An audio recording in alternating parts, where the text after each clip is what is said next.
आज की सीरीज की कहानी बहुत ज़्यादा इंटरेस्टिंग है। ये कहानी है कसौटी के 84 खंभों की। जन्मभूमि का निर्माण करते समय जब नींव दी जाने लगी तो खुदाई में कसौटी पाषाण के 84 खंभे और एक पाषाण विनिर्मित श्री राम जी की प्रतिमा निकली। ये प्रतिमा एक ही काले पाषाण से बनी थी। लोमेश रामायण में इन खंभों के बारे में लिखा है कि इन खंभों का निर्माण सूर्यवंशीय महाराज अनरण्य ने देवशिल्पी विश्वकर्मा जी से कराया था और इन खंभों को राज्यसभा में लगवाया गया था। जब लंकाधिपति रावण ने अयोध्या पर तीसरा आक्रमण किया तब अयोध्या के तत्कालीन राजा महाराज अनरण्य वीरगति को प्राप्त हो गए और रावण इन खंभों को लंका ले गए। जब रावण स्वर्णमयी लंका में निर्माण का कार्य कराते थे तो वे अच्छे बुरे सोने की परख इन्हीं खंभों से कराते थे। जब श्री राम ने लंका पर विजय की तब उन्होंने अपने परम भक्त हनुमान जी से कहा कि सीता हरण का बदला तो पूर्ण हो गया है, परंतु अनरण्य दादा का बदला किस तरह पूर्ण किया जाए। तब श्री हनुमान जी ने कहा कि लंका की राजसभा में आपके दरबार के 84 कसौटी पाषाण के स्तंभ लगे हैं, उन्हें उखाड़ कर ले चलते हैं।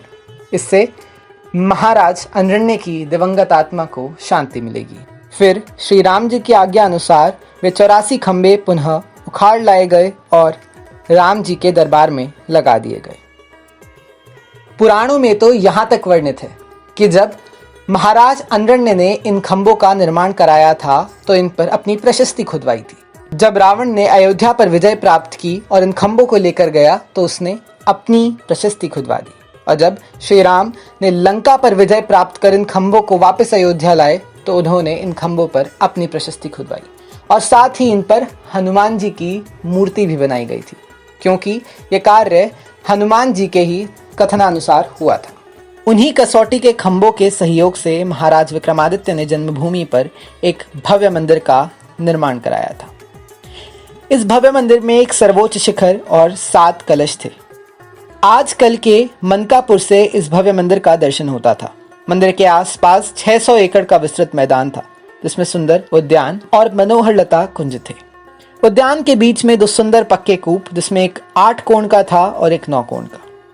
8 कोण वाले कूप को सीता कूप कहा जाता था जो कि मंदिर के आग्नेय कोण में स्थित था, और कंदर्प कूप नाम का एक कूप जो कि 9 कोण का था वह मंदिर के पूर्व द्वार पर गोपुर के सामने स्थित था।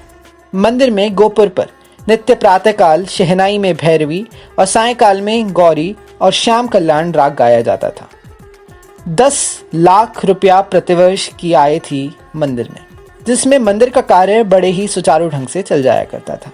बड़े बड़े विद्वान ब्राह्मण भगवान की मंगल आरती करते थे। मंदिर की पश्चिम ओर अतिथिशाला में ब्राह्मण साधु अतिथि अभ्याग था, जहां पर साधुओं के उचित सत्कार का सर्वोत्तम प्रबंध था। एक पाठशाला भी थी जिसमें ऋत्विज ब्राह्मण तैयार किए जाते थे जो कि देशांतरों में घूम घूम कर हिंदू, संस्कृत एवं भागवत धर्म का प्रचार करते थे। इन 84 खंभों में से 12 खंभे बाबरी मस्जिद के भीतर, 2 बाहर फाटक पर, 6 फजल अब्बास जिसकी प्रेरणा से बाबरी मस्जिद का निर्माण किया गया था उसकी कब्र के नीचे, तथा 2 ऊपर। शेष में से कुछ लखनऊ, कुछ फैजाबाद म्यूजियम और कुछ लंदन के एक संग्रहालय में है।